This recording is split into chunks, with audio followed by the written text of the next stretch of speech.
नमस्कार. मराठी कायदा चॅनलमध्ये आपले सहर्ष स्वागत. मित्रांनो, अनेक वेळा आपल्याला वाटत असतं की पत्नीने आपल्यावर कारवाई केल्यावर ती कारवाई कशी होते किंवा पोलिसांकडून कॉल आल्यावर काय रिॲक्ट करायचं, समुपदेशन केंद्र, पोलीस स्टेशन, त्यानंतर अटक किंवा जामीन किंवा न्यायालय हे आपल्याला काहीच माहिती नसतं. त्यामुळे पत्नीने आपल्यावर केलेली कारवाई पासून चार्जशीट जाईपर्यंत आपण काय काय करायला पाहिजे याचं सविस्तर एकाच व्हिडिओमध्ये आपल्याला उत्तर मिळणार आहे. त्यामुळे हा व्हिडिओ अतिशय महत्त्वाचा आहे.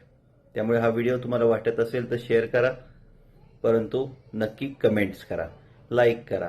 जर तुम्हाला काही क्वेश्चन्स असतील तर ते कमेंट स्वरूपात आल्यावर मला उत्तर देता येईल किंवा एखादा व्हिडिओ त्याच्यावर बनवता येईल. त्यामुळे कमेंट करायला काय मित्रांनो लाजू नका. अजून तरी कमेंट फ्री आहेत. तर आपला जो व्हिडिओचा विषय आहे की पत्नीने पहिली तक्रार केल्यापासून चार्जशीटपर्यंत काय होतं, तर त्याचं उत्तर असं आहे की ज्यावेळेस तुमची पत्नी भांडण करून वाद करून माहेरी जाते किंवा माहेरी जाताना डायरेक्ट पोलीस स्टेशनला जाते, तर ते पोलीस स्टेशन डायरेक्ट FIR न करता एखादी NC करतं. ती NC केल्यानंतर पोलीस स्टेशनमधून आपल्याला कॉल येतो आणि तिथं बोलवलं जातं. त्यावेळेस आपण त्या पोलिसांना सांगू शकता की मला BNSS कलम सेक्शन 35 अन्वये नोटीस बजावा, मी आपल्या पोलीस स्टेशनला येऊन उत्तर देईन. अशा प्रकारे तोंडी किंवा फोनवर आलेल्या याच्यावर मी येणार नाही, कारण ही खोटी तक्रार आहे. माझ्या विरुद्ध पण खूप काही गोष्टी झालेल्या आहेत, त्या मला आपल्याला लेखी स्वरूपात सांगायच्या आहेत. त्यामुळे अशा कोणीतरी खोटी तक्रार करते म्हणून मला पोलीस स्टेशनला बोलवू नका. पोलिसांना पण कळतं की बहादूरला सेक्शन माहिती आहे, मग कशाला कोणी वाटत जाते, ठेवून देतात. पोलीस तिला म्हणतात जा घरी, तुझी तू कारवाई कर. असो, काही पत्नी अशा असतात की माहेरी जातात राग येऊन आणि नंतर काही दिवसांनी तक्रार करतात. आणि ती तक्रार आपल्याला कधी कळते तर समुपदेशन केंद्रातून एखादी नोटीस किंवा एखादा फोन आल्यावर. तर मित्रांनो, समुपदेशन केंद्रात डायरेक्ट कुठलीही तक्रार जात नाही. आता मी परत नाही सांगणार. समुपदेशन केंद्रात डायरेक्ट तक्रार जात नाही. सांगा बरं, तुमच्या शहरातलं समुपदेशन केंद्र कुठे आहे? कुणाला माहित नसतं. कॉमन पीपलला नक्कीच माहित नसतं. त्यामुळे तुमच्या पत्नीने डायरेक्ट समुपदेशन केंद्रात तक्रार केलेली नसते. समुपदेशन केंद्रात तक्रार कशी येते, तर स्थानिक पोलीस स्टेशन, माननीय पोलीस अधीक्षक कार्यालय SP ऑफिस, माननीय पोलीस आयुक्त कार्यालय CP ऑफिस यांच्याकडे ज्यावेळेस तुमची पत्नी तक्रार देते त्याच वेळी त्या तक्रारी समुपदेशन केंद्रात जातात. आणि मग ही तक्रार पोलीस स्टेशनला गेल्यानंतर किंवा वेगवेगळे SP ऑफिस CP ऑफिसला गेल्यानंतर ती समुपदेशन केंद्रात ज्यावेळेस तक्रार जाते त्यावेळेस तुमचे तिथले सगळे पत्ते वगैरे पाहून, तुमचा फोन नंबर पाहून समुपदेशन केंद्रातून बऱ्याच वेळा काही ठिकाणी फोन येतो. त्यावेळेस तिथंही तुम्ही तेच वागा की मला आपण नोटीस देऊन बोलवा. मी काय तिथं मोकळा फोन केला, कोणीतरी काय केलं, मी लगेच तिथं बाहेरच बसले पोलीस स्टेशनच्या किंवा समुपदेशन केंद्राच्या, आलून तुम्हाला उत्तर देतो, नो. तर मित्रांनो, कधीही समुपदेशन केंद्रात जाताना त्यांच्याकडून नोटीसची मागणी करा. ती नोटीस पोस्टानेच मागा. पोस्टानेच नोटीस पाठवायचा कायदा आहे. मग ही नोटीस पोलीस स्टेशन किंवा समुपदेशन केंद्रातून आल्यानंतर आपण त्या नोटीशी अन्वये त्या तारखेला नक्की हजर राहा. हजर राहायचं नसेल, कारवाई आधी करायची असेल तर त्यांना कळवा की मी काही अडचणी आहेत वगैरे वगैरे, आणि त्या गोष्टीचा अर्ज करा आणि पुढची तारीख घ्या, ती पण मिळते. मग त्या ठिकाणी तुम्ही हजर राहिल्यावर सगळ्यात पहिल्यांदा लक्षात घ्या, समुपदेशन केंद्र हे एक न्यायालयाने सांगितलेलं, मान्य न्यायालयाने सांगितलेली एक व्यवस्था आहे की तिथं तुमचं मिटलं तर ठीक, नाही तर गुन्हा दाखल. त्यामुळे तिथं बऱ्याच वेळा 90% गुन्हा दाखलच होतो जर तुम्ही माफी नाही मागितली तर.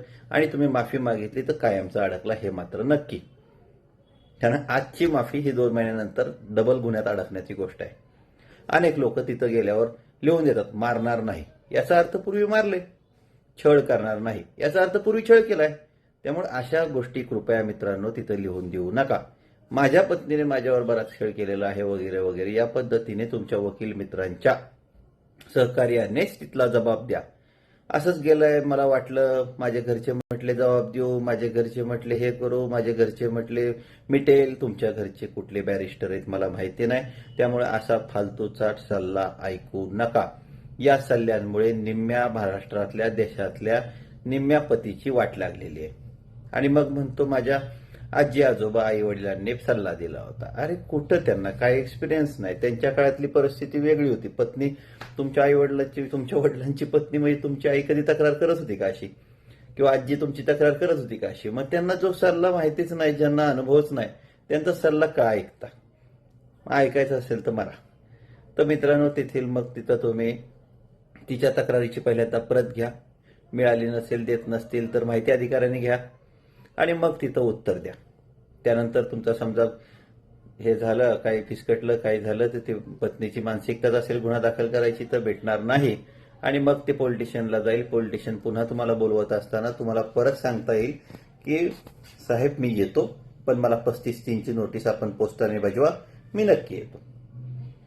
498च्या केसमध्ये मित्रांनो अटक होत नाही. जोपर्यंत त्याच्याबरोबर इतर काही बेकार शिक्षण नसतील तोपर्यंत तुम्हाला अटक होण्याची कोणतीही शक्यता नाही. 498 म्हणजे आत्ताचं 85. बेकार म्हणजे काय, कधी कोण अनैसर्गिक बलात्कार वगैरे टाकते त्या टाईपचा असेल तर, नाही तर पती पत्नीच्या वादात बेकार काही नसतं.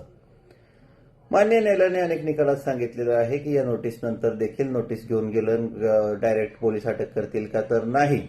जर तुम्ही नोटीस बघितल्यावर गेलाच नाही तर त्यांना अटक करायची परमिशन आहे, ते पण न्यायालयाच्या परवानगीने. त्यांना मोठी प्रोसिजर आहे, त्यामुळे लगेच काळजी करू नका. लगेच तुम्हाला अटक करायला कुणी बसलेलं नाही, त्यांना अधिकार पण नाही.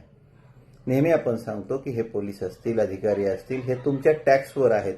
तर तुम्ही टॅक्स सगळ्यांनी बंद केला, वस्तू खरेदी बंद केली, तर पगार होणार नाही मित्रांनो. त्यामुळे तुमच्या पगारावर असणारे सेवकाला फारसं काही घाबरायची गरज नाही. आदर द्या, रिस्पेक्ट द्या, प्रेम द्या, त्यांच्याकडून पण हे तिन्ही पण घ्या. नसेल तर तुम्ही पण देऊ नका. वन साइड कुठलीही गोष्ट चालणार नाही. आपल्याला आवडलं नाही तर आपण अख्खं सरकार बदलतो, पंतप्रधान बदलतो मताद्वारे. हे कोण आहेत? हु आर दे? ओके. तर मित्रांनो, त्यानंतर तुमचा जबाब घेतला जातो, तुमच्या नातेवाईकांचा जबाब घेतला जातो, ज्यांच्या विरुद्ध तक्रार आहे त्यांचा जबाब घेतला जातो, चेहरापट्टी घेतली जाते आणि 1 किंवा 2 फेऱ्यांमध्ये परत तुम्हाला कधीही जावं लागत नाही. काही गोष्टी आपल्याला करायला लागतात त्या करायच्या. मग त्या गोष्टी झाल्यानंतर तुमच्या विरुद्ध चार्जशीट जातं. त्या चार्जशीट जाण्याच्या आधी जर तुम्हाला वाटत असेल की माझ्या विरुद्धचा हा गुन्हा खोटा आहे, तर मित्रांनो तुम्ही अपील करा. कुठं जावा? क्वॅशिंगसाठी जावा हायकोर्टामध्ये. क्वॅशिंगला कधी जाता येतं मित्रांनो? तर चार्जशीट दाखल होण्याच्या आधीच. नाही तर चार्जशीट दाखल झाल्यावर म्हणाल तर आणखीन मोठी चूक करताय. त्यावेळेस पण जाता येतं, पण त्यावेळेस बऱ्याच अडचणी आलेल्या असतात. त्यामुळे जे काय करायचं ते FIR दाखल झाल्यावर लवकरात लवकर मित्रांनो करा. आणि हायकोर्टामध्ये किती टक्केवारी आहे यशाची ते पण तपासून पहा. 5% यशाची गॅरंटी आहे. पण किमान पोलिसांवर एक प्रकारचा दबाव असतो की आपण हायकोर्टात गेल्यानंतर उलट सुलट तुमच्या विरुद्ध फारसं काही होत नाही, त्यामुळे हायकोर्टात गेलेलं बरं. मग हायकोर्टात जर तुम्हाला यश मिळलं तर उत्तमच आहे, नाही मिळलं तर चार्जशीट येतं. पोलिसांना पण आपण पहिल्यांदा आपले पुरावे सगळे पाठवून द्यायचे. ते पुराव्यांचा चार्जशीटमध्ये ओहापोह झालाच पाहिजे. नसेल झाला तर मान्य न्यायालयात पहिल्याच तारखेला तुम्हाला म्हणता येतं की मी दिलेले पुरावे तपासलेले नाहीत, यामुळे चार्जशीट पुन्हा पाठवावं, चार्जशीट चुकीचं आहे, अपूर्ण आहे. म्हणजे तो गुन्हा तुम्हाला तसाच अडकवता देखील येतो. ह्या अशा अनेक गोष्टीनंतर तुमची केस चालू होते आणि 498 मध्ये 1% लोकांना पण शिक्षा झालेली काय पाहायला मिळत नाही.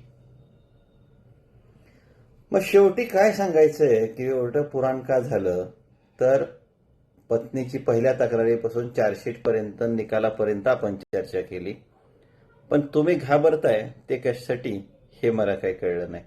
लहानपणी तुमचे आई वडील, माझे आई वडील आपल्याला सांगायचे धरी बाबा येईल, हा बाबा येईल, तो बाबा येईल. आला का हो कधी? त्याप्रमाणेच ही अटक आहे, त्याप्रमाणेच ही भीती आहे. काहीही होणार नाही. तर मित्रांनो, पत्नीने पहिली तक्रार केल्यापासून शेवटपर्यंतची कृती आपण पोलीस कारवाईत घेतलेली आहे. पुढच्या व्हिडिओमध्ये डोमेस्टिक व्हायलन्सची केस केल्यावर काय करता येईल किंवा त्याच्या एंडिंगपर्यंत काय करावं याचीही संपूर्ण माहिती आपण पुन्हा देऊ. आजचा व्हिडिओ तुम्हाला कसा वाटला? चांगला वाटला असेल तर शेअर नक्की करा, कमेंट करा, प्रश्न असतील तर प्रश्न विचारा. तुमच्या प्रश्नांना उत्तर द्यायला मला नक्कीच आवडेल. तर चला तर मग मला आजचा दिवस तरी रजा द्या. जय हिंद, जय महाराष्ट्र.